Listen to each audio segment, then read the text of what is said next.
los muchos artefactos que nos ha proporcionado la tecnología.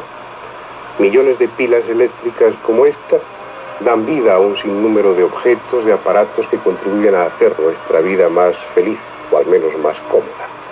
Está claro que es algo contemporáneo, algo exclusivo de nuestra cultura actual. Por el conocimiento que tenemos de la historia, es impensable que el hombre las conociera estas pilas hace 200 o 300 años, o mucho menos que tuviera conocimiento de ellas o las utilizase hace 4000 años, por ejemplo. Y sin embargo nos equivocamos.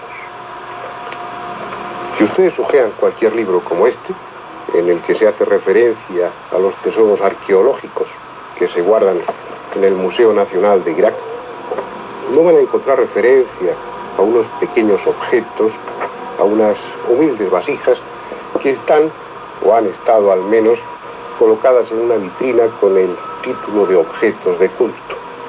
Fueron encontradas hace ya bastante tiempo en unas excavaciones y llevadas al museo junto con otros objetos.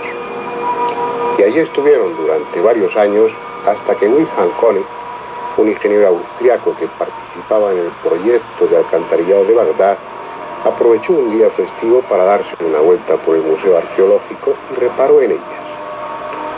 Lo que hasta ese momento se consideraban objetos de culto resultaron ser en realidad pilas eléctricas. No se trata de una apreciación a la ligera. Por influencia de König, varios de esos objetos de culto, entre comillas, fueron enviados a Estados Unidos y estudiados por la General Electric. Y la conclusión era la de que se trataba de pilas eléctricas, hasta tal punto que una de ellas, inmediatamente que fue llenada con agua destilada, proporcionó una fuerza mínima, pero una fuerza eléctrica al fin y al cabo de 0,8 voltios. Las pilas del Museo de Bagdad están constituidas por un vaso de terracota vidriada con una tapa de asfalto atravesada por un electrodo de cobre y otro de hierro. El análisis oportuno demostró la presencia de acetato de hierro en el interior de las pequeñas vasijas. Cuando se construyeron las primeras pilas modernas en el siglo pasado, sus inventores pudieron disponer de zinc y de ácido sulfúrico. Esos elementos, en cambio, no estuvieron al alcance de los antiquísimos inventores babilónicos. Por eso, se vieron obligados a utilizar el hierro en lugar del zinc y el vinagre en lugar del ácido sulfúrico. Por otra parte, las pilas de Bagdad no hacen sino confirmar algo que ya sabíamos, o que al menos deberíamos saber, y es que en la antigua Babilonia se falsificaban joyas utilizando métodos electrolíticos. Es decir, joyas de aquella época que aparentemente son de oro o de plata, en realidad son de otro metal cualquiera, cubiertas después por un metal noble. Los análisis metalográficos han demostrado sin duda alguna que esos recubrimientos no estaban hechos por simple inmersión del metal en plata o en oro fundidos, sino gracias a métodos electrolíticos, lo que significa que ellos utilizaban pilas eléctricas muy eficientes.